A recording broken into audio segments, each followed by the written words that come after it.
another New Year's Eve plumbing repair. Look, I got tools for Christmas.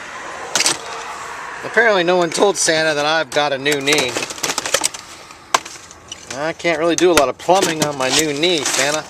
Okay. Changeable screwdriver. Check.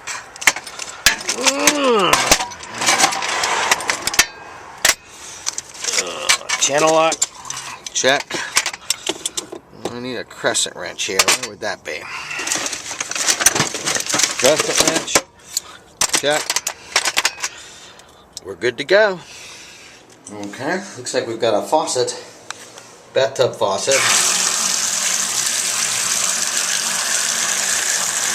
That will not shut off.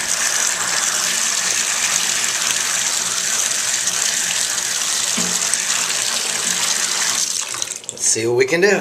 First, we take the screw out of the handle, then remove the handle, and place the crescent wrench here, and remove the stem.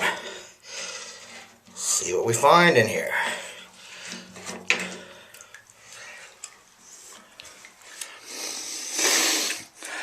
No washer, no screw. Hopefully an easy fix. Now here's an old plumber's trick that rarely works. Since the washer is missing and the screw is missing from the stem, they're probably still somewhere inside the faucet. So by turning the water back on with the stem out of the spot, maybe the washer and the screw will come flying out with the water pressure. Let's see. Haha, we got lucky. The washer and the screw reinstalled and the handle reinstalled. Let's see how she works. Happy New Year.